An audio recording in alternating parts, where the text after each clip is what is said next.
தொடர் விடுமுறையொட்டி சேலம் மாவட்டம் ஏற்காட்டில் சுற்றுலா பயணிகள் குவிந்து வருவதால் மலைப்பாதையில் கடும் போக்குவரத்து நெரிசல் ஏற்பட்டுள்ளது.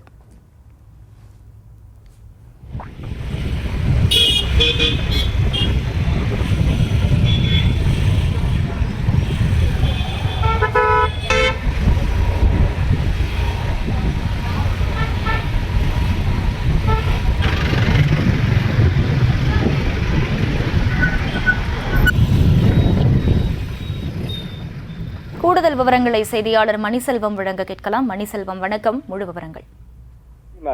சேலம் மாவட்டத்தில் உள்ள ஏற்காடு சுற்றுலா பயணிகள் அதிகம் விரும்பக்கூடிய இடமாக உள்ளது. இந்த நிலையில் கிறிஸ்துமஸ் மற்றும் புத்தாண்டு அரையாண்டு விடுமுறை தொடர் விடுமுறை என்பதால் சேலம் மாவட்டம் மட்டுமின்றி கேரளா, கர்நாடகா, ஆந்திரா மாநிலங்களைச் சேர்ந்த சுற்றுலா பயணிகள் ஏராளமானோர் இன்று காலை முதலே பெரும்பாலானோர் இருசக்கர வாகனங்கள், 4 சக்கர வாகனங்கள் மலைப்பாதையில் படையெடுத்து வருகின்றனர். இதனால் மலைப்பாதையில் 2 கிலோமீட்டர் தூரத்திற்கு வாகனங்கள் அணிவகுத்து நிற்கின்றன. மேலும் முக்கிய சுற்றுலா தலங்களான ஏரிச்சாலை, பக்கோடா பாயிண்ட், குகை கோவில் போன்ற அனைத்து சுற்றுலா தலங்களிலும் கடுமையான போக்குவரத்து நெரிசல் ஏற்பட்டு வருகிறது. சுற்றுலா பயணிகள் சுற்றி பார்க்க முடியாமல் தவித்து வருகின்றனர்.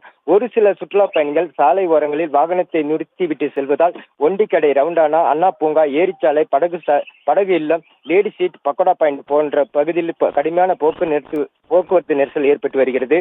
சுற்றுலா பயணிகள் அதிக அளவில் வருகை தருவதால் நாளை தினமும் கடுமையான போக்குவரத்து நெரிசல் ஏற்படும் என்று எதிர்பார்க்கப்படுகிறது. விவரங்களுக்கு நன்றி மணிசெல்வம்.